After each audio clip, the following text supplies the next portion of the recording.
Hey, I'm Tommy Chong. Welcome to High on Homegrown.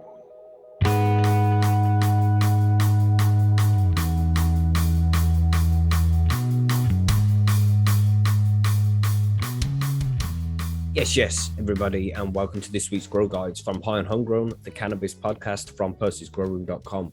This week's Grow Guides, we're talking about cannabis concentrates, things like BHO, shatter, RSO, FICO, those kinds of cannabis concentrates that get extracted using solvents and things like that.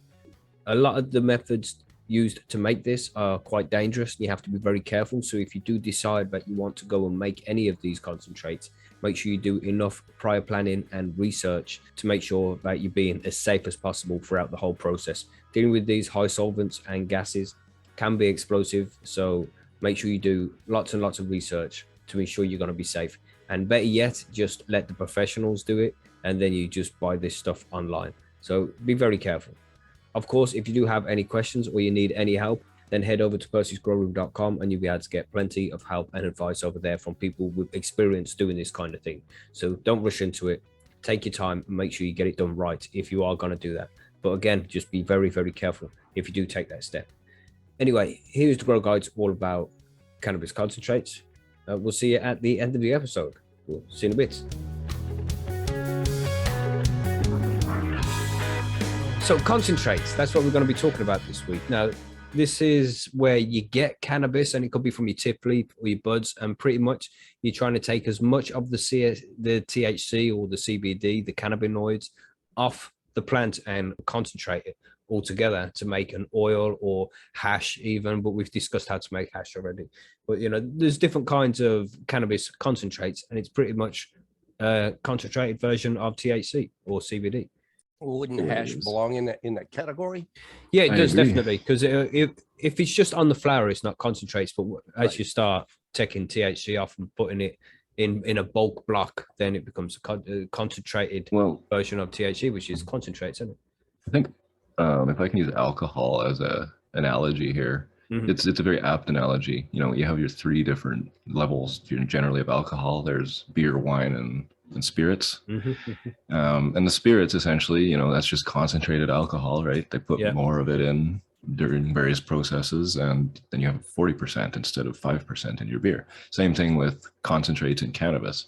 And Monkey, I agree with Monkey in that hash and what we consider generally when somebody says a concentrate, they mean shatter or diamonds or some sort of BHO or solvent derived concentrate. But definitely hash is a concentrate because it's concentrated resin glands, and in a general sense, it's concentrating the active ingredient, therefore it's a concentrate. But we're going to be talking more about solvent based concentrates because we've touched on hash specifically, like you said, this time, right? Yeah, for sure. Dry sift, man, is the most basic concentrate.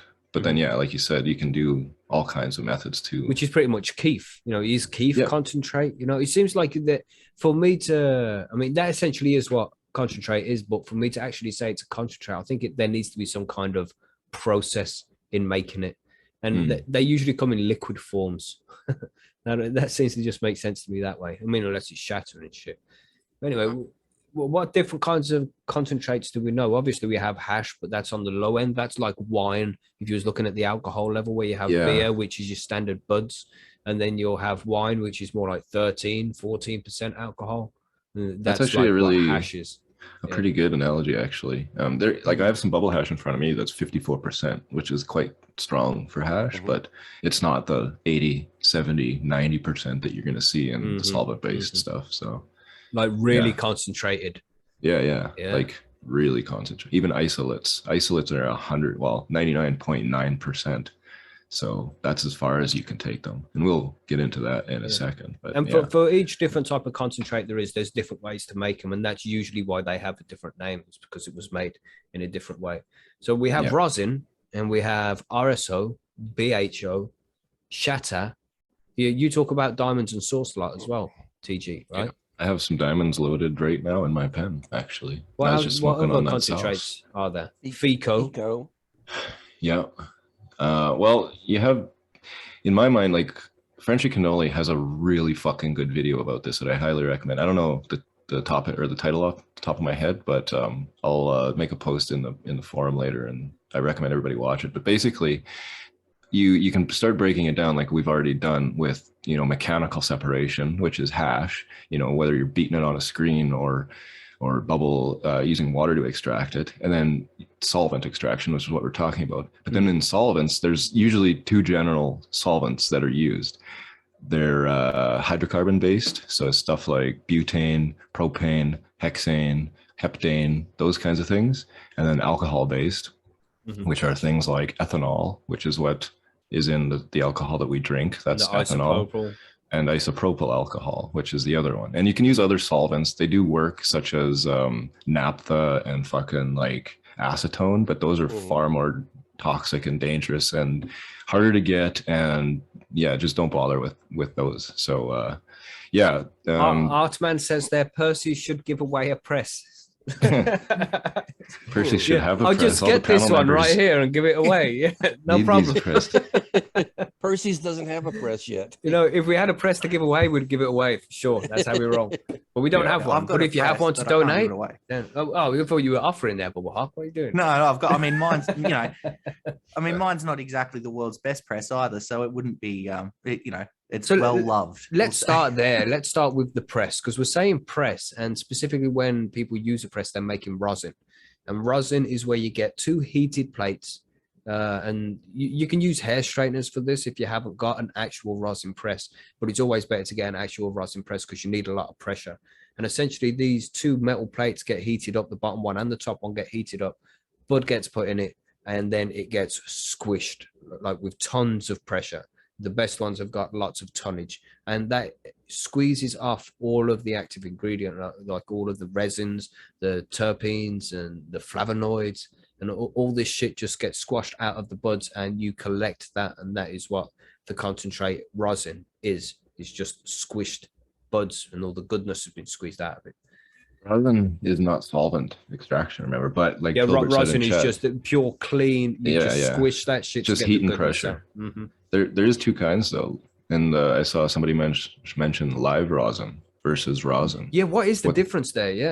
Yeah, good question. Live rosin is made from cryogenically frozen bud, so it's fresh frozen, like Breeder Steve mentioned with those freezers he sells. That's why he sells them. So immediately after they're harvested, they don't get dried. Right in the freezer, minus like 80 or whatever the fuck they are, immediately frozen. Preserves every single terpene that's in there. And when you squish it and either make hash out of it and then make the hash rosin, or just make regular rosin, because you can sift this stuff then and get the trichomes off, and then you press that keef or hash, and you get this beautiful, beautiful hash rosin. Hash, just for the listeners there, hash rosin is where you get hash, like TG said there, and you'll squish that instead of a bud, so that shit squeezes out all the goodness. That must be the shit as well. Oh my god, hash rosin. The key is the preservation of those terpenes, though, because normally, like a lot of monoterpenes and volatile compounds will volatilize and exit the plant structure, I guess, and then you won't have those. But in this process, all of that's preserved, and it's phenomenal. So, I still haven't done any rosin, man, and I'd love to, because it's all about the flavor and the goodness of that. But all the plant matter has been taken out. All you're left with is goodness. You know what I'm saying? I will say, one day I'll try it.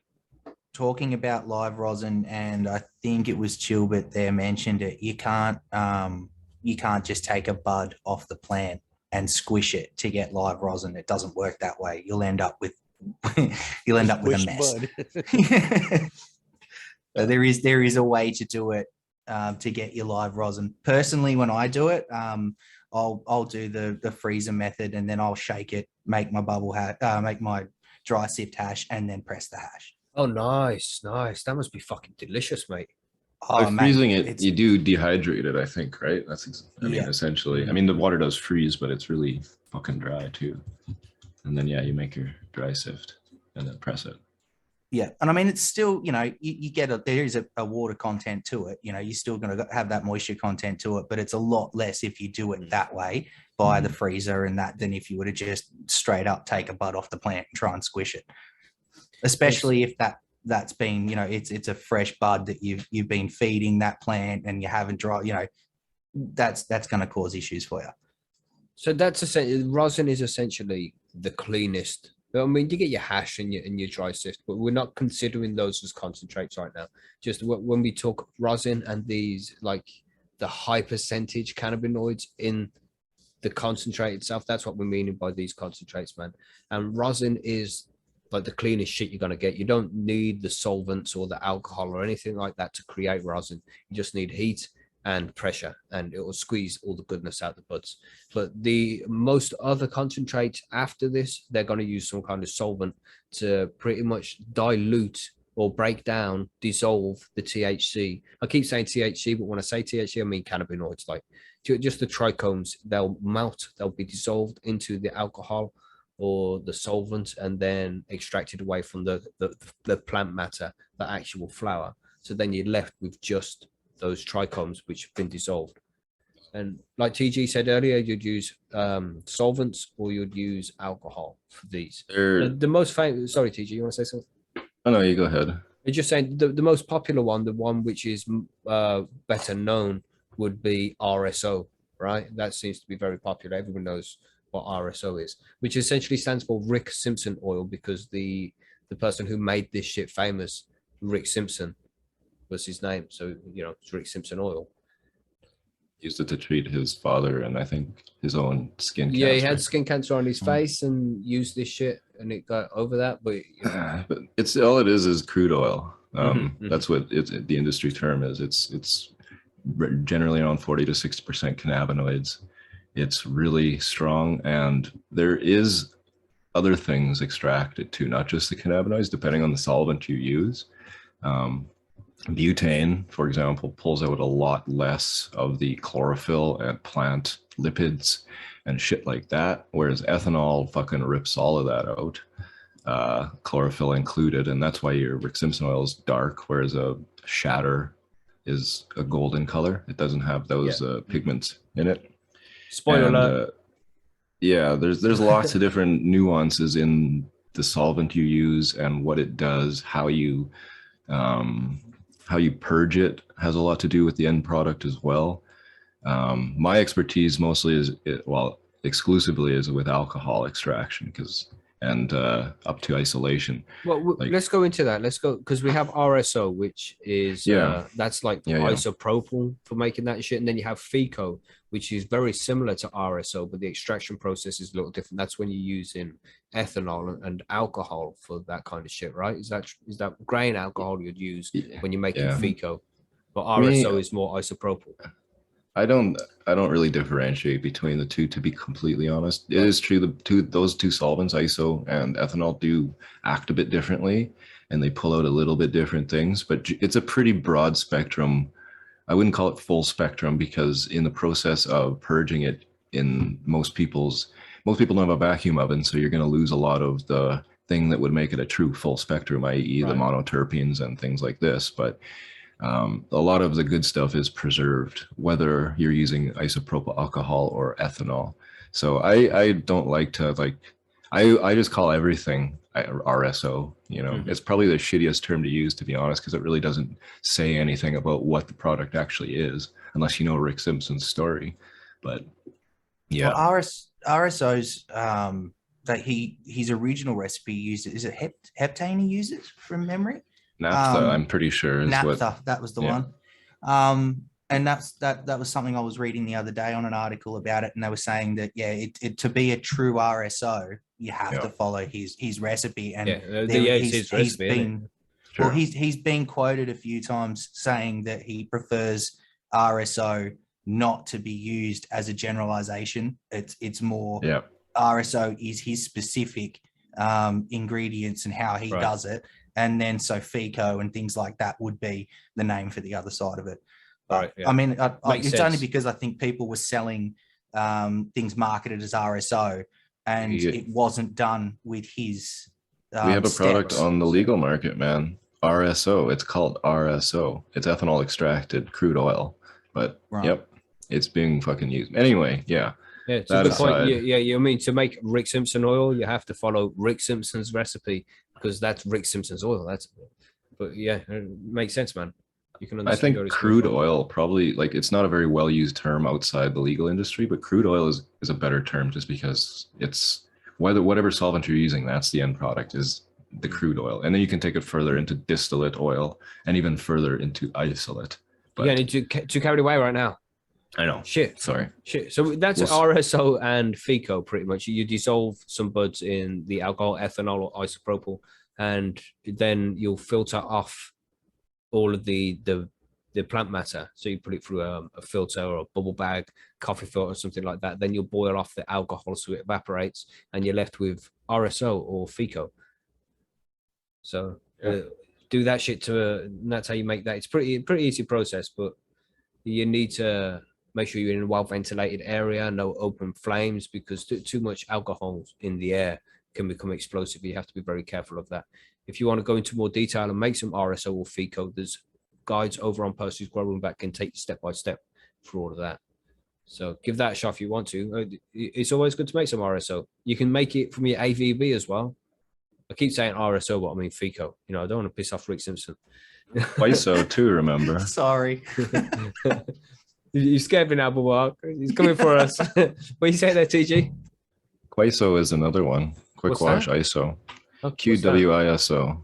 Yeah, a lot of people when they use these methods, they let the weed soak for a long time. Quick wash means a quick wash, right? I'm not sure exactly how quick it is. I assume that's what I do because I don't when I make my oil, I usually don't wash my bud for more than like 10 to 15 minutes. So it's pretty quick.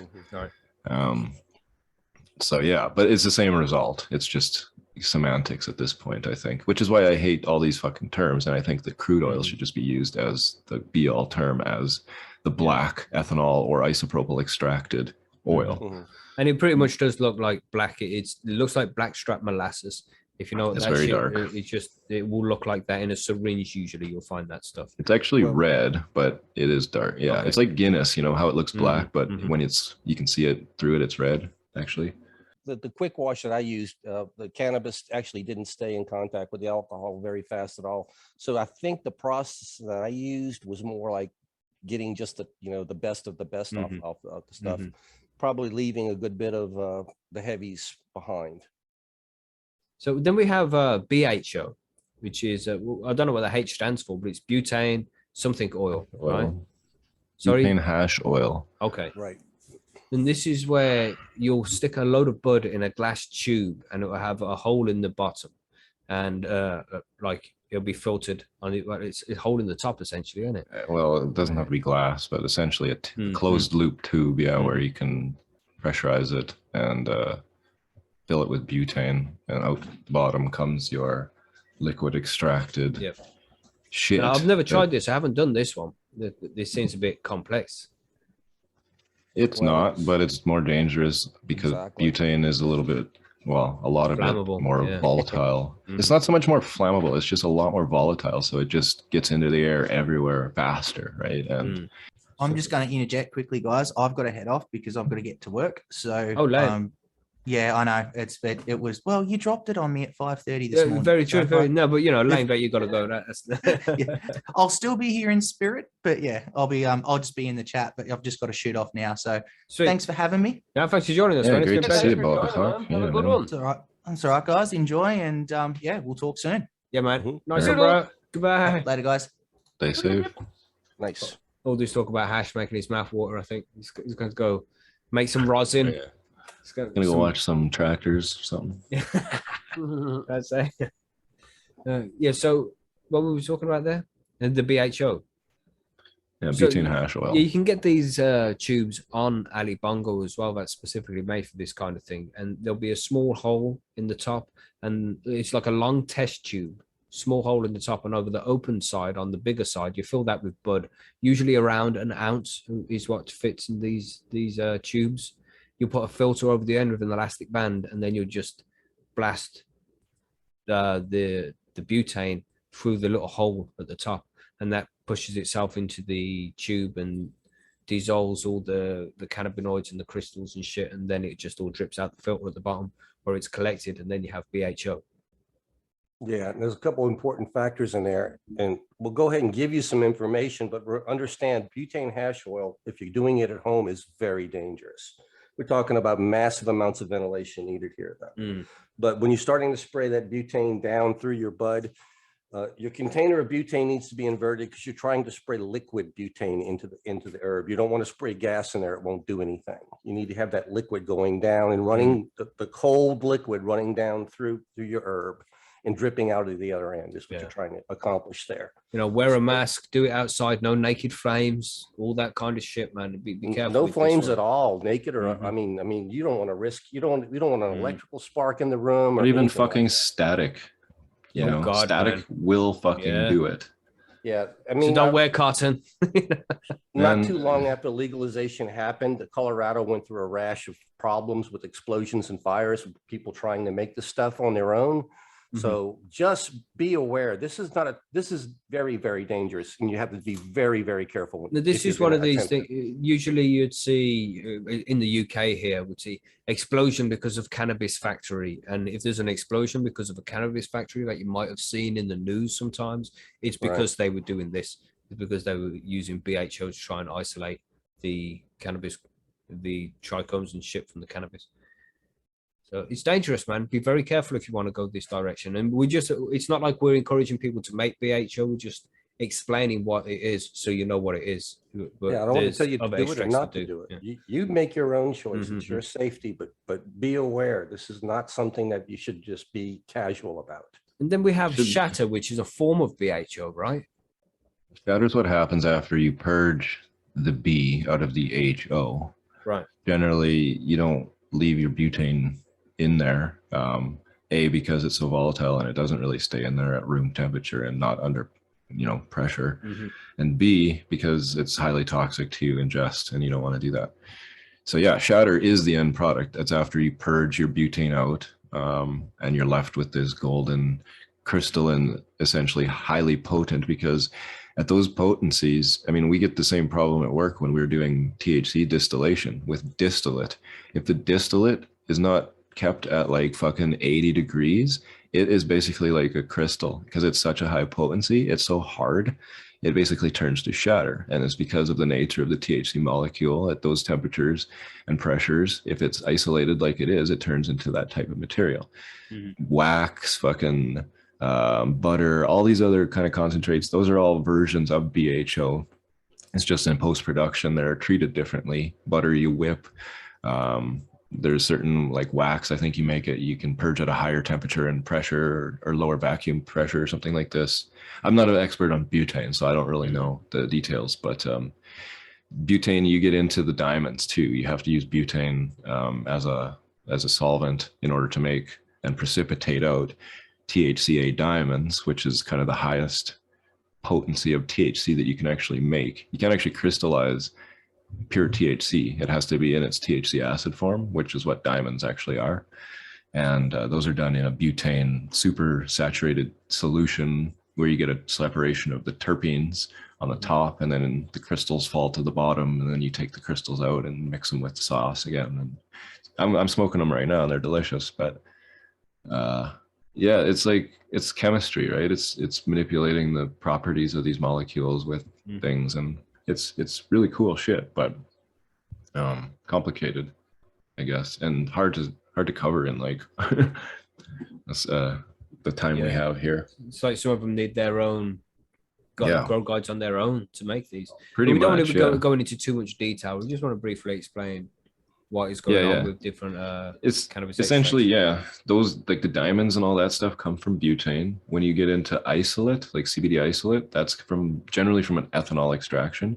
What I do at my job is make distillate, which is generally like a 70 to 90% potency product of pretty much pure cannabinoid, whatever you're isolating, whether it's CBD, THC, or CBG. And it's the nature of the extraction process that produces the end product, but they're all basically the same in that they're all high THC. It's just the way that they are physically depends on how they were produced. So, and certain ones have better profiles because they preserve, like butane won't, the way that you you purge it in post-production, you don't actually have to evaporate it so that is such a high temperature like you would with ethanol, thus destroying a lot of the terpenes. So like things like sugar wax and stuff will preserve those terpenes, and give you that amazing profile where you don't get that so much in a distillate, because that's the point of distillate, is to get rid of that all that shit. And So there's some really good guides on Percy's about extracts as well, and there's a post specifically about extracts and concentrates where it goes through the whole list and how, you know, not how it's made, like giving you a guide on how it's made, but briefly how these things are put together. it's like you could write a book on it, honestly. It would be a really good book too, because they're beautiful. I'm sure there already are books about it. I'm sure, yeah. Frenchie would be a good guy to look into, because he's, you know, Yeah, if anybody, king, so. if any listener we have doesn't know who Frenchie Cannoli is, they haven't gone out and looked him up yet, or when they hear his name, they think, yeah, you know, check it out at a different time. Stop putting that shit off, man. Go and find Frenchie Cannoli on YouTube and watch some of his fucking videos, his hash making videos. You even listen to the interview that we had with him, and there is very rarely somebody with as much passion as Frenchie had for this whole fucking thing, for cannabis in general. He was like at the top, man. He had a lot of passion for this shit, and he wanted to make the best hash in the world, and he did. He was probably the best hash maker in the world, man. So go and check his stuff out, even if you're not into hash, just because you'll never see somebody who loves cannabis as much as he did. Super cool fucking guy. But I could have a silly question. Okay. Or it might not be. It's going back to the rosin, lads. Mm-hmm. You know these industrial heat presses for doing like transfers, t-shirt transfers, and onto things. What do them work for a makeshift rosin? You'd press? need to be able to control the temperature to make sure it's squished at the right time, the right pressure. And well, it keeps its temperature at the right time. If you set it, this is a big industrial yoke. I wonder if it would work. Yeah, it should work. I mean, it's just press it. You can use fucking hair straighteners, mate. So and you won't get as much good shit because it won't burn as hot as necessary, and you can't put as much pressure on it. It has to be a real good pair of hair straighteners, but you can do it with hair straighteners. Yeah. But Ali Bongo again, you know, to bring Ali Bongo up again, they on their site they sell everything for cannabis other than growing gear. So if you want that shit, then you go to Ali Bongo. This is why they have everything, but they have rosin presses that you can buy from Ali Bongo with a 15% discount using Percy's 15 for your discount code. And then you can make your own rosin. There's one other one. You guys know what it is? Which we forgot. Wax. Supercritical CO2. That's another extraction method, and it produces again crude oil, and I think you can make. Well, I've made distillate using it, and it's amazingly clean stuff. So it's supercritical CO2, but again, that thing you need a lot of expertise to use it, and it's very expensive to get into. But supercritical CO2 basically is when you pressurize carbon dioxide so much that it turns into a liquid, and carbon dioxide actually will dissolve cannabinoids too, certain ones, and leave other stuff like chlorophyll. I don't think comes out so much in the supercritical CO2 extraction, so you don't get that greeny nastiness that a lot of people don't like. It must be some expensive equipment to put something like that. Yeah, it's closed loop, big metal, like pumps and pressure and like Breaking Bad shit. Yeah, maybe Ali Bongo. I swear they had one. Probably, small, mate. Probably. Little one. They fucking have everything. It's shocking the amount of stuff they've got. Yeah, and we will be having an interview pretty soon with Simon, the owner of Ali Bongo. He's going to come and tell us about all the interesting shit that he goes through every day running the head shop. It's going to be very cool. But extracts, man, I have never made BHO or anything too strong like that because I'm afraid of shit blowing up. Pretty simple. It just sounds too fucking dangerous, so I don't play that game. But some people do. You know, you have to know what your own skills are, what you are capable of, and decide for yourself if you want to do these things. And if you do want to do it, then make sure you do enough research on the method of making them as well. You know, get out there and look on YouTube and Google shit. They're serious chemicals, man. And whether it's like you said, the blowing yourself up part, which is a very real thing and happens all the time, and really sets the whole thing, our movement and the argument that we should have legal shit back, because like you have this kind of shit happening with irresponsible people doing irresponsible things, which you could argue I think is an effect of prohibition, because if prohibition wasn't around, those people wouldn't be doing that, blah blah blah. But again, prohibition. But again, with some of these solvents, you got to be really sure that if you're purging them, like these ethanol, isopropyl, for example, or butane, you want to get all of that out. There's reasons why here in Canada, Health Canada has regular like limits on when you get your stuff tested. It has to be under a certain parts per million of XYZ solvent, because they're not safe for consumption. And so if you're doing this, make sure that you are aware of that, and potentially that a rice cooker might not be able to boil off all your solvent. So that's a risk you're going to be taking. And more so with the other ones, because they're even more fucked. So that's right. If you're going to make extracts, stick to rosin. Rosin's a good one, man. But you can make some FICO/RSO if you want to boil. But you know, there's guides over on Percy's for these as well. You know, head over to Percy's and it'll show you how to make RSO or FICO if you wanted to make that shit. But it's just being safe, man, making sure that everything is extracted out at the end and you are just left with the extracts and the concentrates rather than whatever contaminants were left behind. Well, you remember I did that story about the Delta 8, right? Last week. That's the same thing. That's an extract. That's a chemically synthesized extract that isn't a pure extract, and they don't even know what those other byproducts in it are. So, and they don't care a lot of the time. And this is why rosin is so good, man, because how clean it is. You're not using any of these solvents and very good point. Alcohols. You're just squishing the bud, man. There's nothing more to it than that. So if you want to try an extract, and dabbing it is like the most popular way as well. I think RSO and FICO are used more medicinally. When people want to use cannabis as medicine, they'd use the RSO or FICO. They're not like my RSO. I have a shitload. I eat it twice a day, every day, for sure, once before I go to bed, and it's not the most pleasant tasting thing. I wouldn't dab it because it's dirty as fuck. It would wreck my nail in instantly.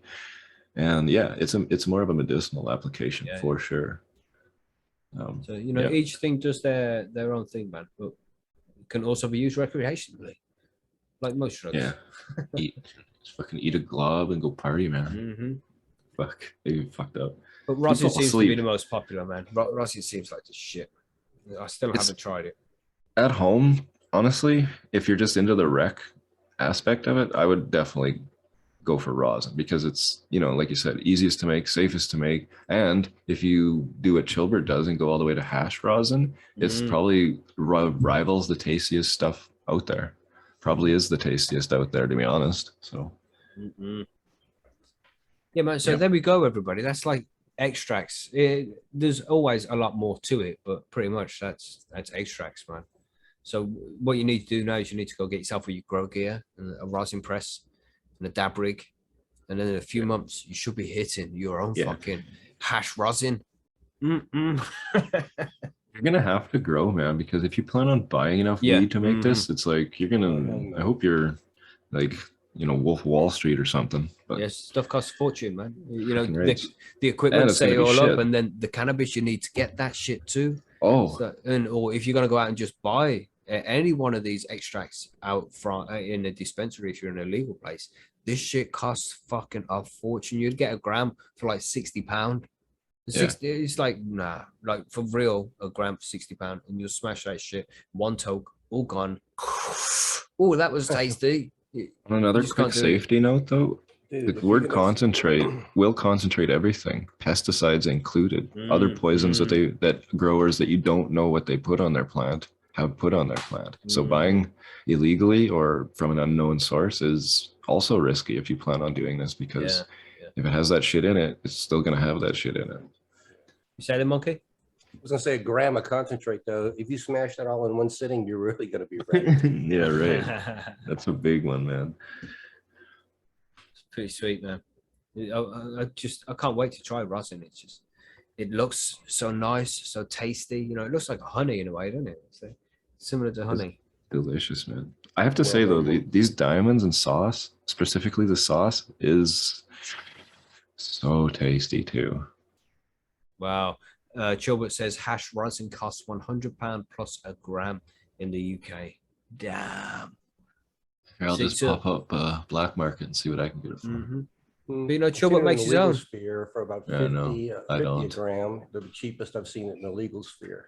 Chilbert's the fucking hash man, though. Yeah, Chubba just makes everything. Chubba does all this shit, man. He's a proper legend.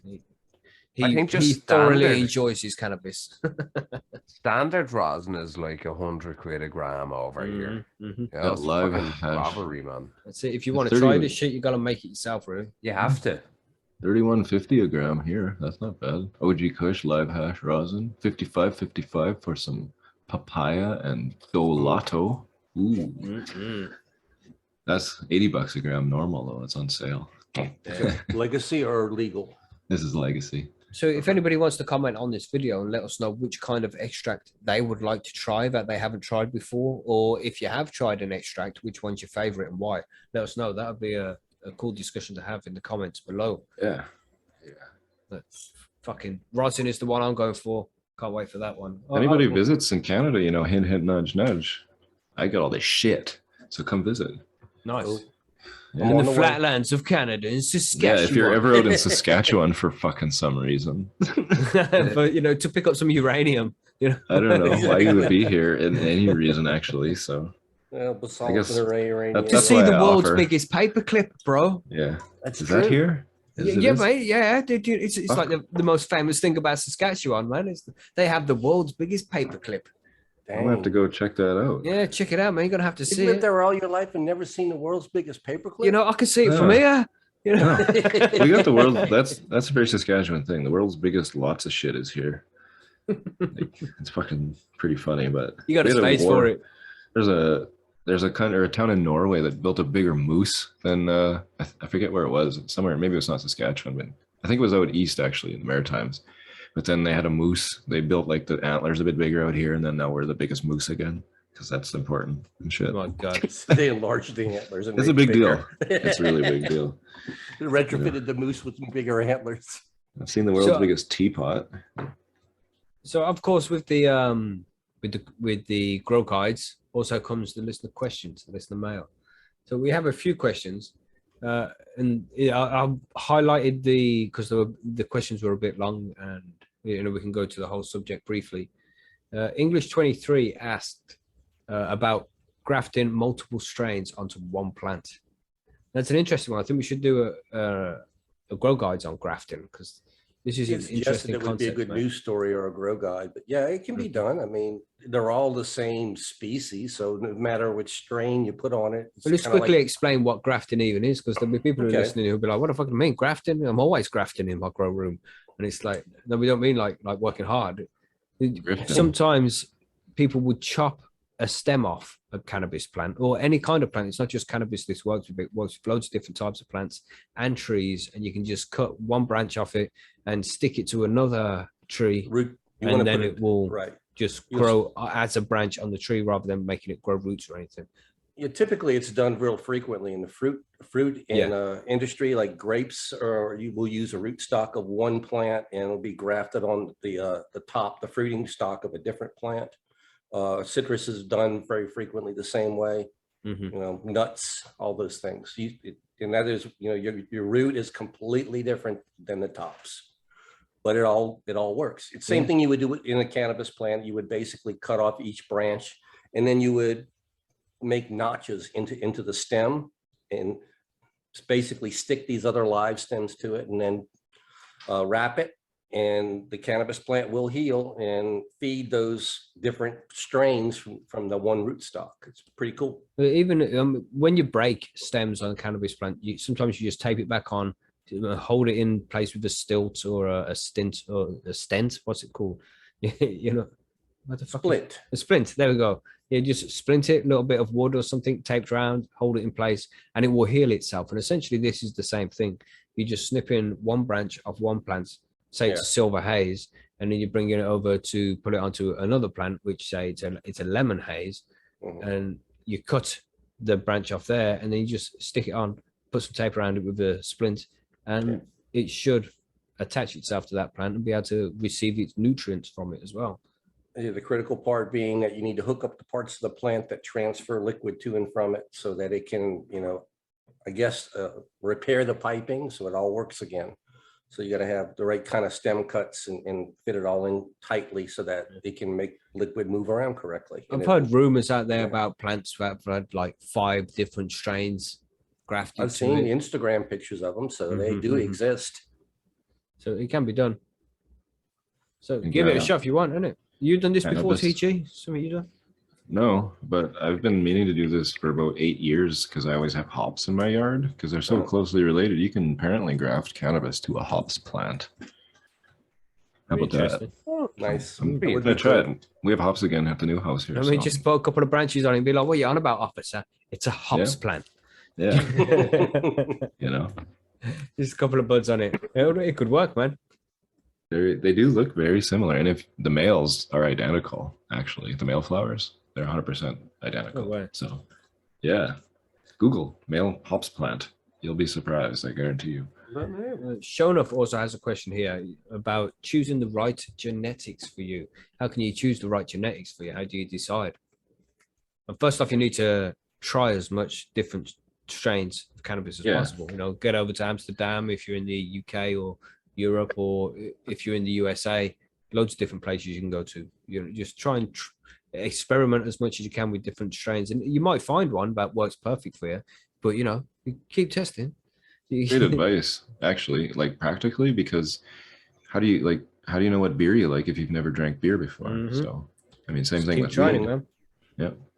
And especially when part of the question there is choosing the right genetics for you. Well, if you're going to grow it yourself, you also need to take in consideration where you're going to grow it. Yeah, very true. If you've got a small tent, I wouldn't put a haze, original haze up in there because it's just not going to work. Yeah, you'll never too big of a plant. Exactly. So I mean, lots of different factors involved there. Yeah. Good points. Good point. If it comes to growing, when you're talking about growing, you're choosing the right genetics for it when you're growing. You know, if you want to have a crop done quickly, use autos. If you can, some of them autos will finish in like 10 weeks. From seed to harvest, 10 weeks. So if you need to get one done quickly, use that.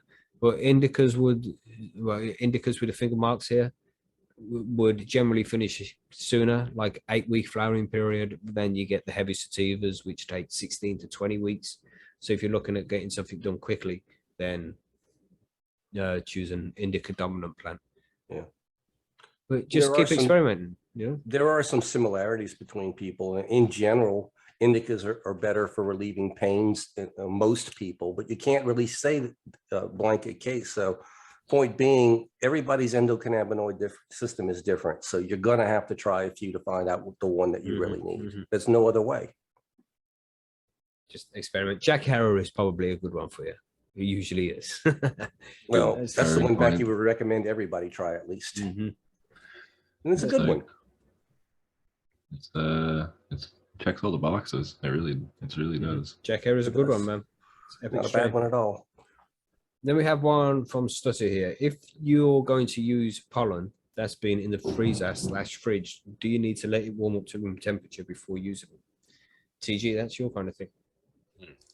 That's a good question. I don't actually know. I don't freeze my pollen. I probably should. But I'd go out on a limb and say no, you wouldn't have to warm it up. As long as the pollen's dry, it's going to be fine. And then once you put it on your flowers, it's going to warm up in the tent on the stigma. So it's not like the pollen is alive and needs to like wake up or something, probably. Like I don't actually know it, but they're cells, right? And they just land, and when they touch the thing that they're supposed to touch, they react. So whether they're cold or not, maybe it would be a bit less effective, but probably not. I don't know. Try it, and then try one when it's warmed up, and let us know. That'd be good. The grains are so small. I think that they're going to warm up super fast once they hit that warm tent. Good point. Yeah.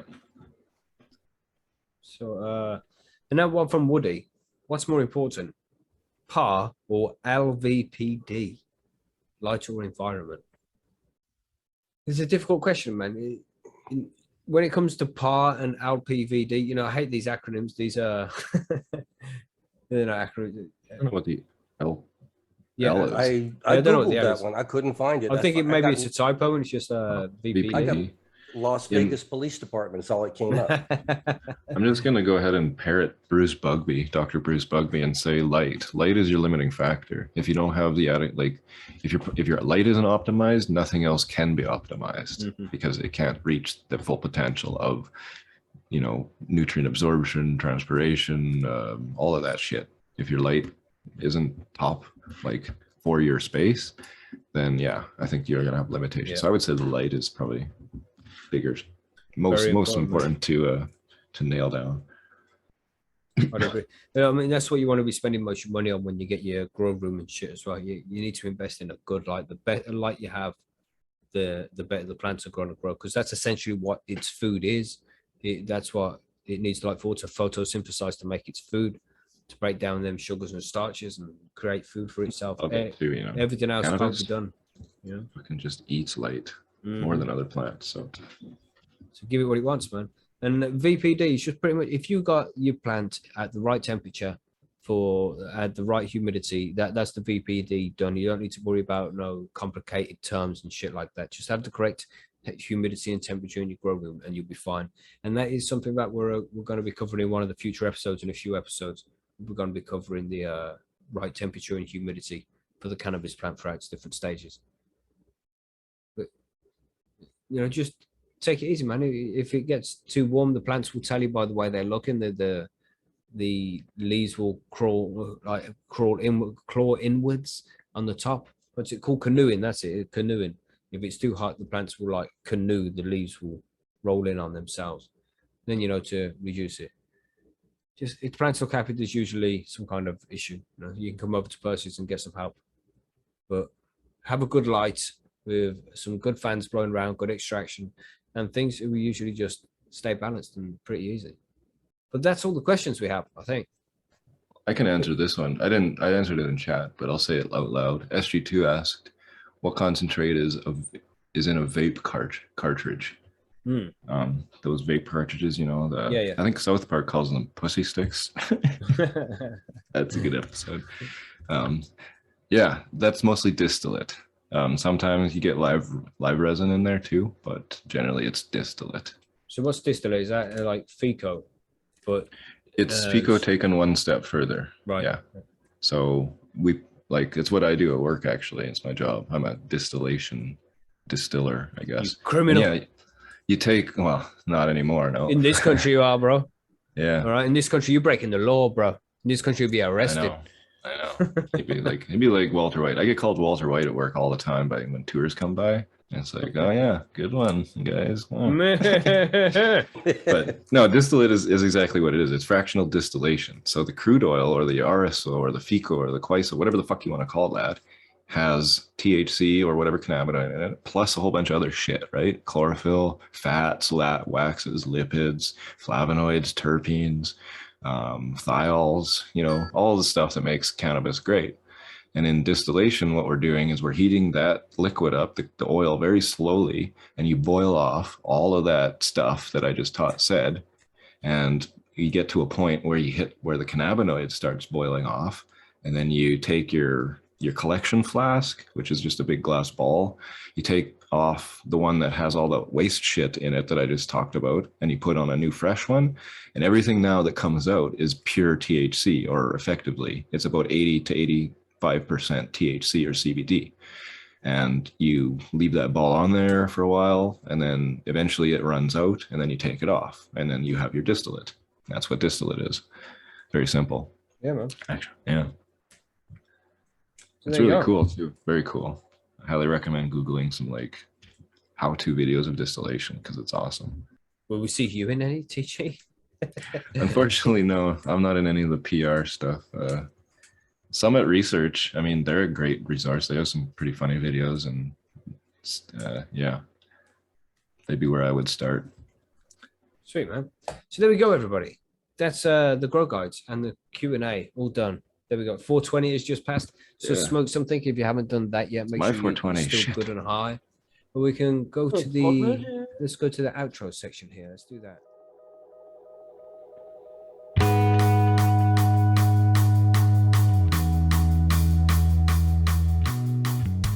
There we go, everybody. That was the episode all about cannabis concentrates. Again, if you need any help or you want to try making any of these, come over to percysgrowroom.com, get proper advice before you do try to make this, because some of these methods are very dangerous and you will need help to make sure that you're being as safe as possible. So head over to Percy's Grow Room and ask some questions if you need to.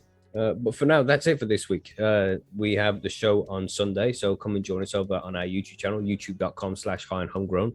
If you are free, it'll be good to see you over there in the live chat. But if we don't see you there, then of course we have the same episodes next week. We have the news on Monday, interview on Wednesday, and a grow guides on Friday, all over again. So hopefully we'll see you next week. Thanks for downloading the episode. Hope you enjoyed it. If you can, head over to our YouTube channel and leave a like on the video. But as usual, thank you very much for joining us. Thank you for downloading the show. I hope you enjoyed it. And we'll catch you on Sunday or Monday for more High and Homegrown. Nice one. Have a good week. Stay safe, stay high, and all of that. Nice one. Goodbye, everybody.